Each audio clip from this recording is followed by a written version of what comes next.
Gracias, señora presidenta. Existen dos grandes problemas a los que nos enfrentamos a medio y largo plazo: el cambio climático y la necesidad de alimentar a más de 9.000 millones de habitantes previstos para el 2050. ¿Cómo combatir el cambio climático y no morir en el intento? ¿O cómo contaminar menos produciendo más?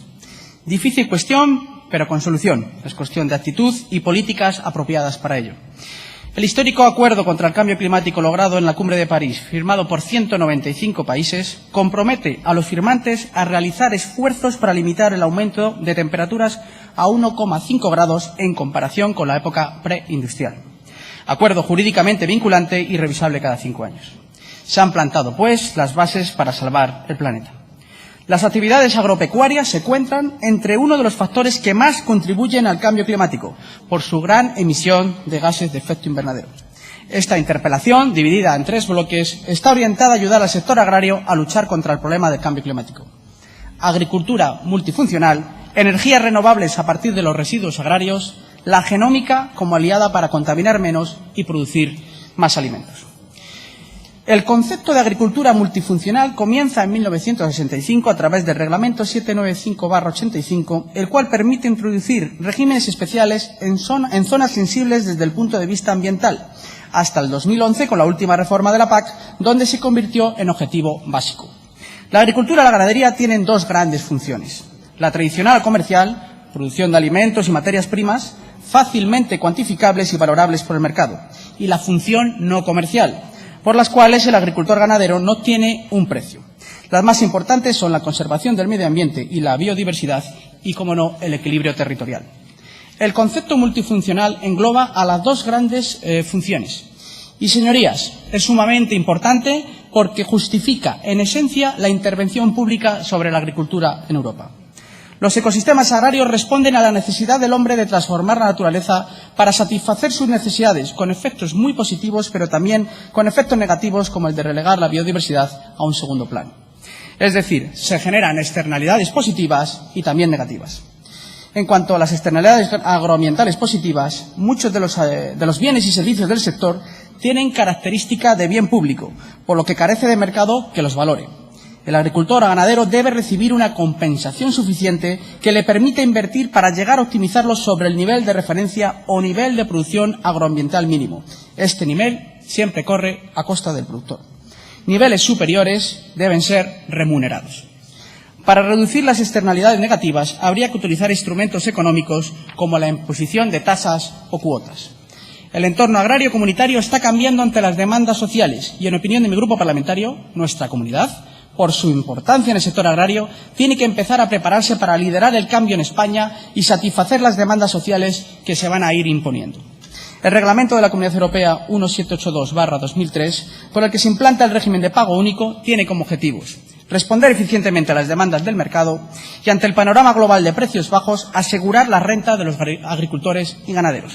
Pero también, y este objetivo va a marcar con toda seguridad la negociación de la próxima PAC, pretendía alcanzar importantes objetivos medioambientales. Según ha puesto de manifiesto el Tribunal de Cuentas Europeo entre el 2011 y el 2012, han tenido las siguientes deficiencias. Al no existir disposiciones de orientación explícitas suficientes para las ayudas asociadas a la producción permitidas para sectores que afrontan determinadas dificultades y fueran importantes por motivos económicos, sociales o ambientales, las ayudas han tenido por efecto la subvención de otros métodos ganaderos más intensivos.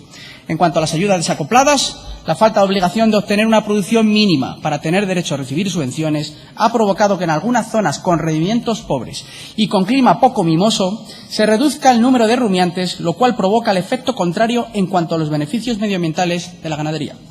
La condición para el cobro de pago único de mantener las tierras en buenas condiciones agrarias y medioambientales, en la práctica ha puesto de manifiesto que en muchos casos no se ha requerido la realización de actividad alguna para seguir percibiendo la subvención.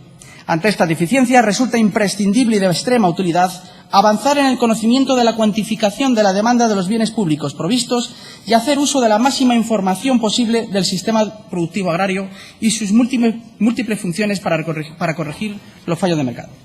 Señora consejera, en la moción que se derive de esta interpelación le vamos a solicitar a su consejería la elaboración de un estudio de valoración de nuestros valores activos naturales en Castilla y León. Se tiene que calcular el peligro de la desaparición de actividades agrarias, su coste social y también determinar los niveles de referencia para poder fundamentar económicamente la multifuncionalidad.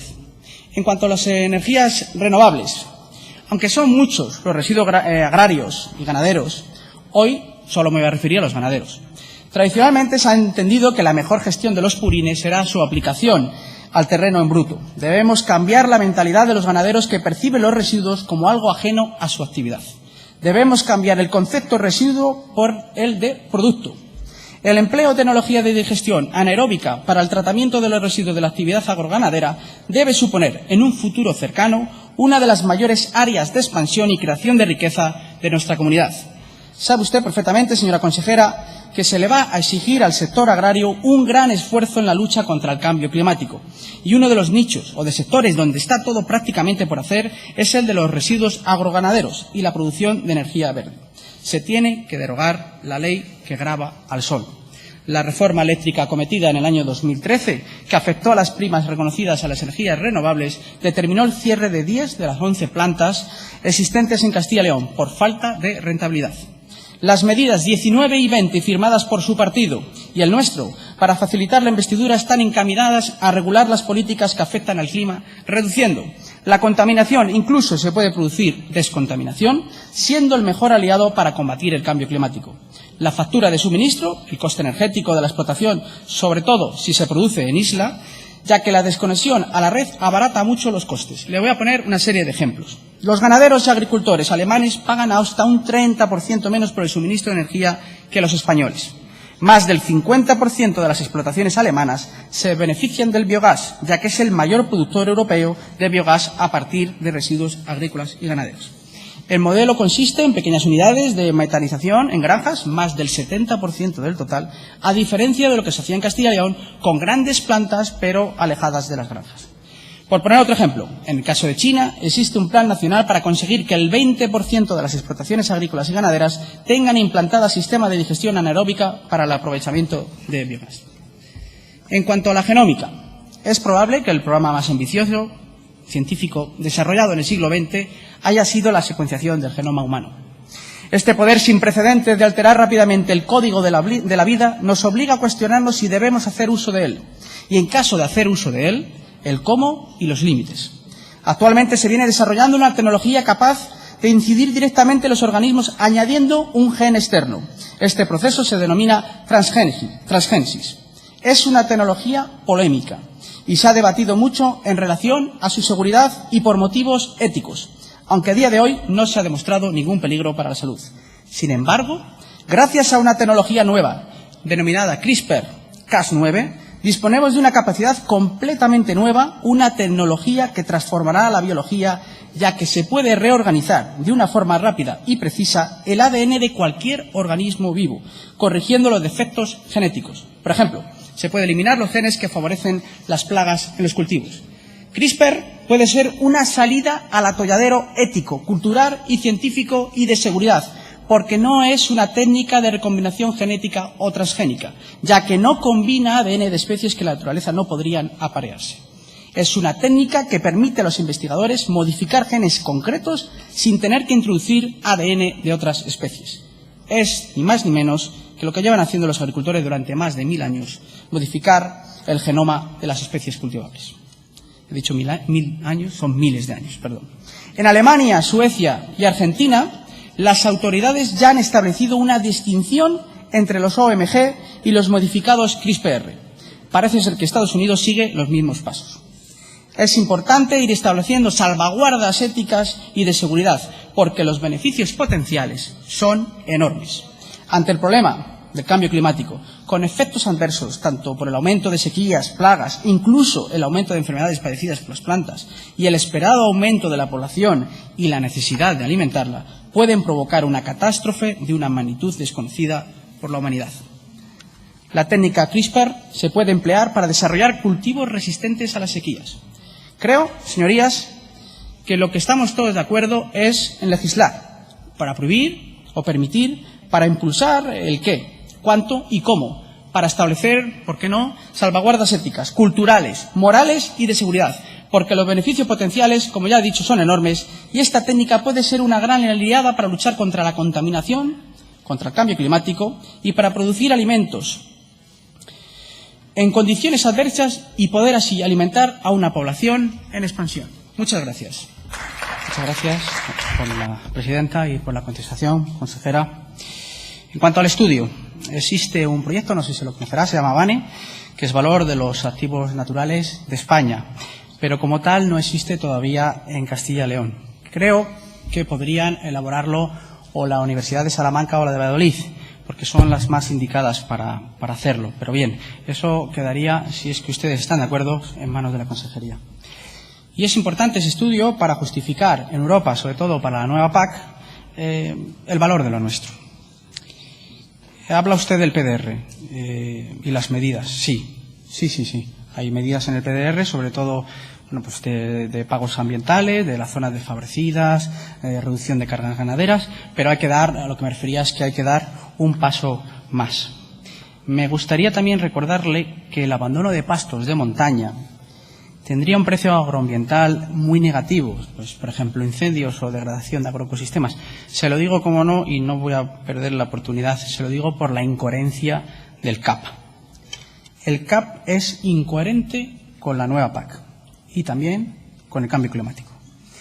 Y ha hablado antes usted del comisario de Acción por el Clima y Energía.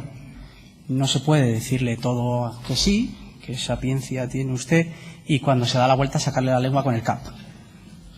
Eso no puede ser. Y le voy a decir una cosa, mucha culpa del tema del CAP lo tiene el que es ahora mismo comisario, que antes fue ministro. Él fue el que negoció la pérdida de hectáreas. Tenemos también que desarrollar la Ley Nacional de Grupos Operativos. Este septiembre ha salido una convocatoria para subvenciones de estos grupos. Los grupos operativos son asociaciones entre productores e investigadores. Y está, como no, enfocado a la agricultura operativa. En cuanto a, ya que tengo la oportunidad de hablar con usted, en cuanto al sector lácteo, cereal y la remolacha. Le he escuchado decir dos cosas en las últimas semanas. Creo que fue en Salamanca cuando usted recomendó a los productores de cereal que almacenen y que no vendan, porque puede subir el precio. Pues yo le doy absolutamente toda la razón, porque, entre otras cosas, las cotizaciones y precios de futuros de Chicago, bueno, aunque la cosa no ha ido muy bien en los últimos meses, pero ya está habiendo compras de oportunidad de comerciales y de fondos de inversión. Además, esto ha sumado a la mala cosecha en Francia y que a las instalaciones y el precio de esas instalaciones, de esas inversiones ya están hechas, lo más recomendable es almacenar. También ha dicho que el problema del sector de la remolacha no tiene nada que ver con el tema lácteo. Y yo le recuerdo dos frases. Aterrizaje suave y una oportunidad para España. Esto seguramente le suena porque se decía lo mismo para el sector lácteo. Tenga cuidado porque se van a producir grandes tensiones comerciales. Y le digo una cosa, es verdad que no es lo mismo, porque los que más sufren la tensión en cuanto al lácteo son los productores del lácteo, porque una vaca es un animal vivo y si hay que reducir producción, lo más normal es mandar vacas al matadero. Pero el agricultor de remolacha lo puede dejar, porque es fácil dejarlo, siembras maíz. Lo que es difícil, y ellos lo dicen, es volver. En cuanto al sector lácteo, mire, yo no le voy a decir lo de la camiseta porque además me pareció un gesto solidario, que yo mismo y cualquiera de los que están aquí van corriendo enseguida a ponerse camisetas y chapitas. Creo que usted hizo lo que tenía que hacer. Y le voy a agradecer una cosa. El gran esfuerzo que ha hecho la consejería, no se acostumbre tampoco a esto, el gran esfuerzo que ha hecho la consejería y usted misma para la recogida de leche. Yo sé perfectamente que ese tema no es fácil de gestionar. Parece que la crisis empieza a acabarse. Las subastas en Nueva Zelanda parece que son muy positivas. El tirón de China también es muy importante. Pero debemos aprender de la crisis. Debemos aprender de lo que nos ha pasado. Porque en el lácteo hay dos sectores. El modernizado y el no modernizado.